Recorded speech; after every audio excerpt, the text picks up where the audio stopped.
All right, everyone. So, listen, today we are talking about a social experiment that has completely shaken the internet. There is a young lady over on TikTok who called 43 churches pretending to be a mom who needed baby formula.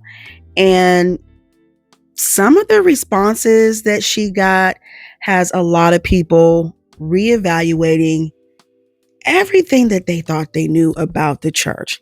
So this woman, she calls 43 different churches, gives pretty much the same story each time. She's a mom, she has a 2-month old, she's ran out of resources, the baby ran out of formula in the middle of the night.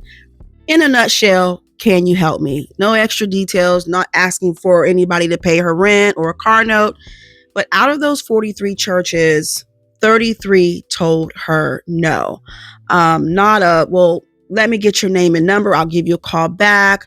Or let's try to find you a resource. Not even let's try this pantry. It was pretty much just, we don't buy formula or, unfortunately, we just cannot help you. And one pastor who found out that it was a social experiment pretty much just flat out called her a witch. Because I do see the negative comments on there, and there was a lot of people that was upset I was testing these churches. Churches were failing, and then trying to make me feel bad for being an ex-stripper and for being a lesbian. Okay, well, this lesbian stripper has done exactly what I was asking these churches to do. We had a little situation. Someone called it a situation. And the person who goes around calling churches and putting the voice of a baby crying in the background. And I say, really the person is low. So I don't apologize to the devil. Sometimes Christians get so weak, you forgot we're supposed to rebuke evil. So if you could pretend to have a crying baby to try to call churches and to trick people into things, do your little dirty deed, and it's just the spirit of a witch. It's a witch. And my Bible says he do not allow that thing to live. A few little TikTok demons came up in here today. Please stay for the rest of the service. Please stay. But you will behave yourself. This is not one of them churches you're going to come and disrupt it. You will be dealt with very, very swiftly in Jesus' name. Every mother that had a baby, what's the first thing they give you before you leave? Put it on the screen. The first thing they do to a mother is because the baby needs food. Okay. Now this is on the Louisiana website for WIC. And the first thing you're going to see, they say, we open. Even though they got people of mental levels that I'm not sure about in D.C. But in Louisiana, your WIC still works. And so this is what you do. So for all the little TikTok demons, since y'all don't know how it works, this is where you get your milk. Amen. How many of y'all ever been to Ruth Chris? Okay. But if you get to Ruth Chris, walk up in there and tell the people you're hungry and don't have some money. You're going to jail. So it's amazing how people have sense other places. But you get on social media and you can let a witch take your mind and take you to another place. Oh my God, they would have literally let a baby go hungry. And so that was really hard on me emotionally. It really took a toll on me. Now, I feel like this pastor missed the mark, and some people are saying that the church did get a lot of backlash. I think they might have got a lot of nasty phone calls. And that might be why he responded in the way that he did. But just the fact that she was calling for formula, and I think one of the churches asked her how much it was. She just said $17. It wasn't like she was asking for a car or, like I said, rent or anything. She wasn't asking for any major money. So it just kind of baffled me at the amount of people that kind of just coldly turned her away. But in the middle of all these cold responses, something amazing happened. There was one pastor, Pastor Johnny Dunbar from Kentucky. He answered the phone and changed the entire tone of this experiment. I am calling your church to test to see if they are willing to help feed a hungry baby. So far, I've already called 2 churches. Neither one of them were willing to help feed a baby. And honestly, I'm not even a church. And if somebody called me needing to feed a baby, I wouldn't just hang up the phone. I would find them a resource and get them formula for their baby. So now I'm calling Heritage Hope Church of God in Somerset, Kentucky. And it says that they are the oldest continuing church of God in the state of Kentucky. And over the course of the past 109 years, we've been a part of the spiritual landscape in Somerset. So let's see if they're willing to help feed a hungry baby. It does not state online if they are open or not, so we're just going to call and see.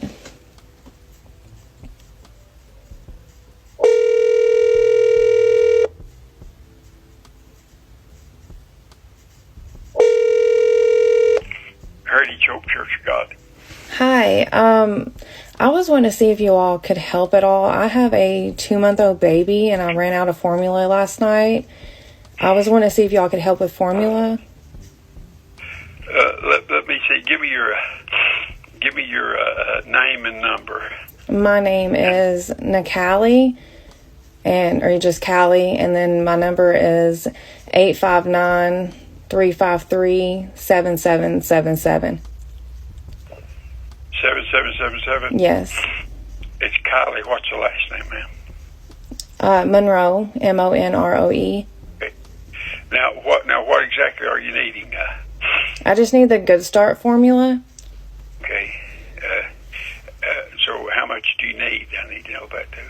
I'm not sure. I think I usually have, I think it's maybe $17 at Walmart. I mean, if y'all could just get the formula, I could pick it up or have somebody come get it.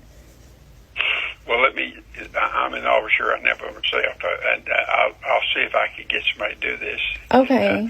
We can do this. I'll just see. Tell me what it is it's called in case I have to go get it, because I'm a great grandpa. I'm not used to picking up formula. Okay. What's it called? Good Start. Good Start. And Sir. Sir. It's for infants. Yes, sir. Infants formula. Is any flavor, anything to it, or just? No, sir. Hey, can I say something real quick? Sure. Hey, okay, I'm actually just testing churches to see which ones would actually help the community, and you just touched my heart. And I just want you to know that you are an amazing person. That's the formula, but I don't need it. I just wanted to see if you were willing to help. And I just wanted to let you know that you touched me today, that you were actually willing to help or find the help. Even I'm right now thinking interned in my church. My people won't ask for anything. They will not ask me or tell me nothing. And as a rule, most of my people have been blessed. Mm-hmm. But the ones that are struggling won't tell me.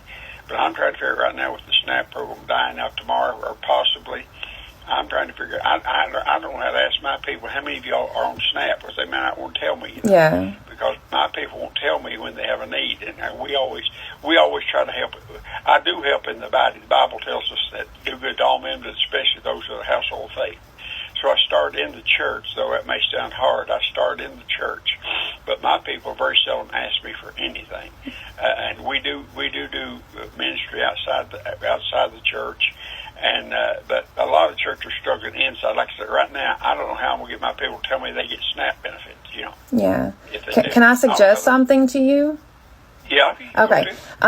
Have you tried doing like a box where people can drop off their information and it be private? That way nobody has to know anything. And then that's what I thought about, putting envelopes in their bulletins. Yeah. Drop an envelope in a box and tell me, because I am concerned. And just let those that don't feel like comfortable sharing or feel ashamed or too much pride, that it takes more courage to ask for help and make sure that they're taken care of. It takes more to receive than to give. Yeah. To be honest with you, in my life. Anyway. Yeah. So, but I've been blessed. But I that's a good suggestion. I'll probably try the envelopes this week and tell them to just stick them in their bulletins and say, if you have a need, if you could tell me. Like I said, I know I've got people that get SNAP benefits. I know that, but they won't tell me they're doing that. Well, I'm going to have to come check out your church, because I really love that you actually help. I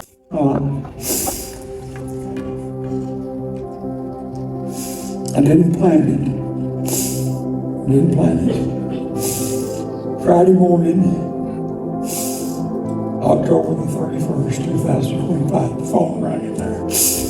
Little girl that's here today said her baby was hungry and she's out of formula. She needed $17. 1,000 times I've got it wrong.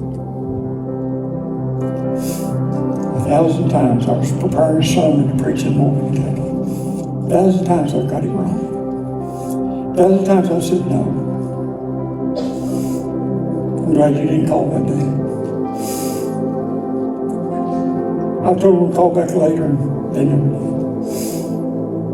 But in a God moment, and hungry baby, God stopped me. Now, as Pastor Dunbar was able to say the 1,000 times that basically he has said no, but it was just this one moment, a hungry baby, he said God stopped him. So when people heard his kindness, especially compared to the 33 rejections and the pastor who called her a witch, the internet rallied behind Pastor Dunbar hard, okay? Donations started pouring in. There's been a lot of love, support, and prayers flooding his church inbox. And within days, people have donated over $100,000 and it's still growing. The pastor stated that the substantial amount of money that has come in will continue to be used for ministry. God has given the church an opportunity, a platform that we can touch the world. And this has caused the world literally to put finances in our hands. I tell my church that money moves ministry. So the money that has come in, which is pretty substantial, is going to be used for ministry. It will not be budgetary. It'll be used for what it was sent to do in this community. I don't want to say church, but in this community. We're in a really troubling time in our nation. And the most troubling things to me is that a kid could starve, that a kid could not have the formula they need. And when I heard that, I didn't know how to say no. I guess I put it that way. I wasn't feeling spiritual at the time. I can't say I felt God leading me. I think God He helped a poor old country boy say the right thing at the right time. And because instead of messing up like I generally do, maybe I got it right. Well, I definitely think he got it right. And a lot of people, like I said, have just poured so much love into their inbox. They're adopting his name as Papa. Everybody's calling him Papa online. But I think for some people said it wasn't about the baby formula. It wasn't about the experiment, but they said it was the gap between what people in the church say they are and what they actually do. So 33 churches said no. One pastor insulted her, but I think that was mainly because, like people said, they were being attacked, but I still don't think that was the way to handle it. So I think there was a lesson in that was missed. But let me know what you guys are thinking. Do you think this experiment exposed a major problem? And what do you think about Pastor Dunbar? Did he restore a little bit of faith? Drop your thoughts in the comments below, you guys, about this situation. Always don't forget to like, comment, and subscribe. This is what's happening, and I'll see you in the next video.